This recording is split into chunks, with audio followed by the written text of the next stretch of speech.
Washington. A new report concludes that a Department of Homeland Security pilot program improperly gathers data on Americans when it requires passengers embarking on foreign flights to undergo facial recognition scans to ensure they haven't overstayed visas. The report, released on Thursday by researchers at the Center on Privacy and Technology at Georgetown University's Law School, called the system an invasive surveillance tool that the department has installed at nearly a dozen airports.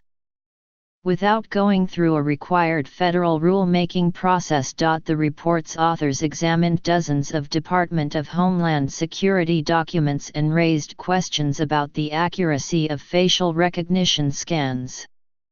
They said the technology had high error rates and are subject to bias, because the scans often fail to properly identify women and African Americans. It's telling that DHS cannot identify a single benefit actually resulting from airport face scans at the departure gate, said Harrison Rudolph, an associate at the center and one of the report's co-authors. D.H.S doesn't need a face scanning system to catch travelers without a photo on file.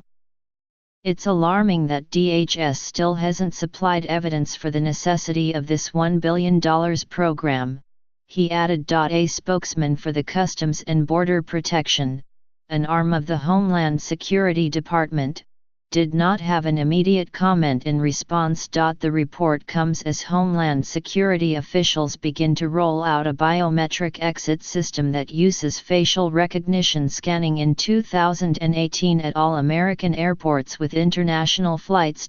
Customs and Border Protection has been testing a number of biometric programs, partnering with several airlines in Atlanta, Boston, New York, and Washington.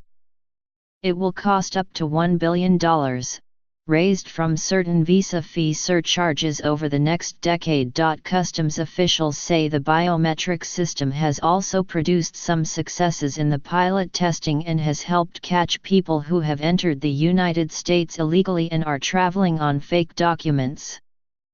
They noted that facial scans and fingerprints, unlike travel documents, cannot be forged or altered and therefore give agents an additional tool to ensure border security. But Senators Edward J. Markey, Democrat of Massachusetts, and Mike Lee, a Utah Republican, expressed concerns about the report's findings. In a letter to Kirstjen Nielsen, the Homeland Security Secretary, the senators urged the department to delay rolling out the facial scans until it addresses the privacy and legal concerns identified in the report. In 1996, Congress ordered the federal government to develop a tracking system for people who overstayed their entry visas. After the September 11, 2001, attacks, an entry and exit tracking system was seen as a vital national security and counterterrorism tool. The 9/11 Commission recommended in 2004 that the newly developed Department of Homeland Security complete a system as soon as possible.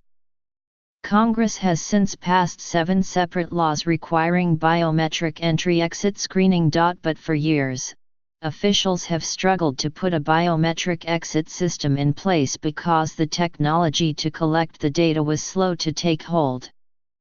And many American airports, unlike those in Europe and elsewhere, do not have designated international terminals, leaving little space for additional scanning equipment. The biometric system being tested by the Department of Homeland Security can be used either with a small portable handheld device or a kiosk equipped with a camera. The system snaps a picture of a passenger leaving the United States and checks whether that person is supposed to be on the plane.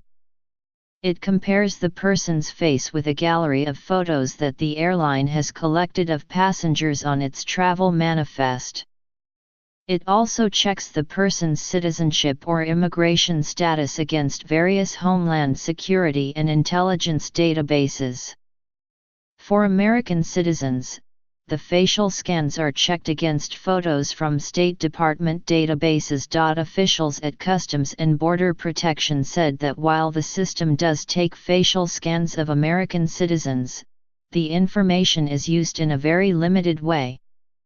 The officials said scans of Americans are only used to verify identity, not to collect new information. The officials acknowledged the privacy concerns, but said the agency is working to answer them before the facial scans are placed in all international airports in the United States. Laura Moy, who helped write the report, said the Customs and Border Protection assurances are not sufficient. They can change their minds on how they use this data at any time, because they haven't put policies in place that govern how it's supposed to be used, said Ms. Moy, the Deputy Director of the Privacy and Technology Center at Georgetown Law.